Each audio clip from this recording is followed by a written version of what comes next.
The 9-year-old Fountain boy who was hit and killed while crossing the street last weekend is being laid to rest today. Jason Adonis Izquierdo is being remembered by friends and family, left devastated by his loss. KRDO News Channel 13's Jasmine Arenas is live in Fountain outside where the boy's life was celebrated and honored today. Jasmine.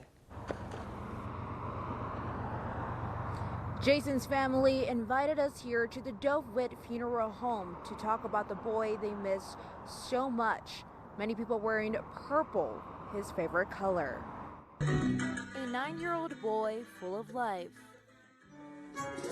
His mother describes Jason Adonis Izquierdo, also known as Sonny, as a ray of sunshine. He always made everybody laugh. He was joking. He was dancing. To his grandparents, Jason was the apple of my eye. Jason brought so much joy to my life. He was so smart. He was so good. The teacher liked him so much because he was so helpful. There's so much I could say about him because he was so loved by everyone. His family, originally from Bronx, New York. Jason was the youngest of 3. He comes from a military family and had been living in Colorado Springs for 3 years after moving from Korea, where he lived for about a year and a half, which is where his love for anime grew. I went everywhere that Jason's father was stationed to. I went to Korea. I went to upstate. I went to Virginia. Wherever Jason's parents was stationed at, I would be there. Jason was hit by a car last Saturday night near Fountain Mesa Road and Mesa Ridge Parkway. His 15-year-old brother and his good friend were also hit. Jason's brother survived with minor injuries, but his friend, who was also 15, died at the scene. Police say the boys appeared to be crossing the street against the light, and no charges are expected to be filed against the driver. But Jason's family is hoping their loss will spur action at the busy intersection. 55 miles per hour, there's a school nearby there. There's children that cross the street. 55 miles, that's insane. I mean, somebody gotta, start doing something about it. I still got 2 of my grandkids here. This can't stay like this. I believe this will be my last trip to Colorado because I don't think I'll be able to come down here and pass by where this tragedy happened. Now the family is currently accepting donations to cover the funeral expenses. If you would like to donate, you can find that link on our website, krdo.com. Reporting live in Fountain, Jasmine Arenas for KRDO News Channel 13. Heartbreaking for that family. Another Southern Colorado man is arrested for participating in the violent riot at the U.S. Capitol on January 6th. 32-year-old Jacob Blake faces 6 federal charges, including obstruction of Congress and violent entry into the Capitol building.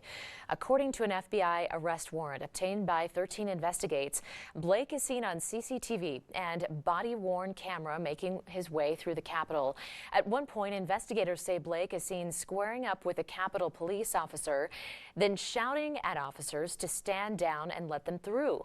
According to an arrest affidavit, Blake even called family during the riot to brag about how he made his way into the Capitol.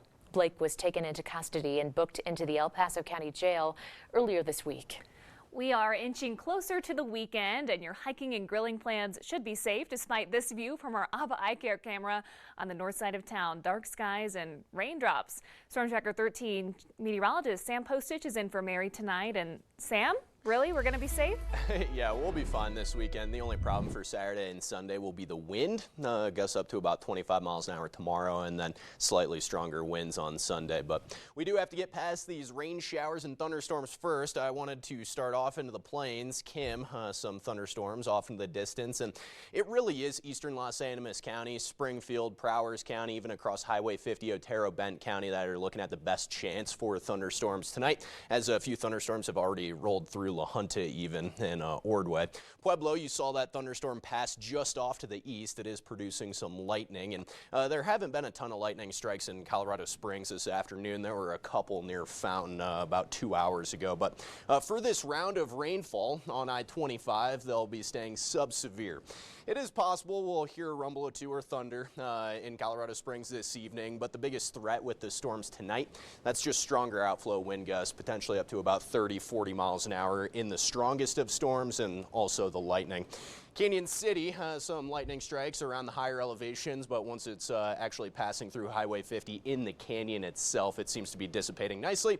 And then Pueblo, just off to the southeast side of town, there is that thunderstorm rumbling around in some of the more rural spots. And also south of Springfield, a thunderstorm is developing, but nothing is producing hail at the moment. And if you do see any hail out there this evening across the plains, they'll be very, very small. This is not a damaging type of thunderstorm afternoon with temperatures in the 40s and 50s. Of course, I'll have a closer look at your weekend forecast in just a bit. Guys? All right, Sam, thank you. $28 billion in COVID relief will soon be up for grabs for Colorado restaurants, breweries, and food trucks. KRDO News Channel 13's Kurjan Bianca explains how Pikes Peak region businesses could get a big boost.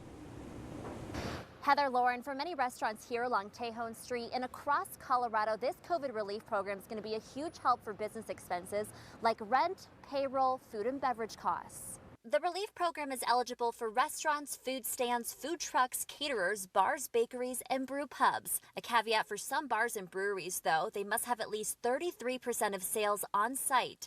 These businesses are eligible to receive up to a max of $10 million and a minimum of $1,000 for costs between February 15th, 2020 and until March 2023. Do note this is not a PPP loan. It's a grant and tax-free. To take these resources and use them to turbocharge the restaurant business, or maybe not turbocharge, but at least give us some serious momentum coming out of the depths of this pandemic are significant. Ineligible restaurants are ones that have more than 20 restaurants and are publicly traded.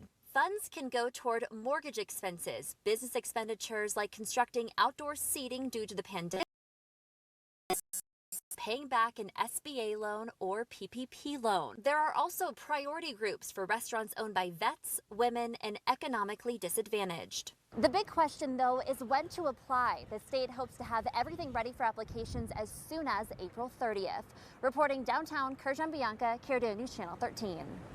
Colorado is cracking down on street racing. This week, Colorado Springs Police, the Fountain Police Department, and state troopers worked hand in hand to put out tickets for racing around the Pikes Peak region. It was part of a statewide effort with state troopers to curb illegal racing. Across the state, more than 280 citations were given out. 4 people were arrested. Drivers who race often face enough punishment to have their licenses revoked and face possible jail time. If you see any local speed racing, you're asked to call police.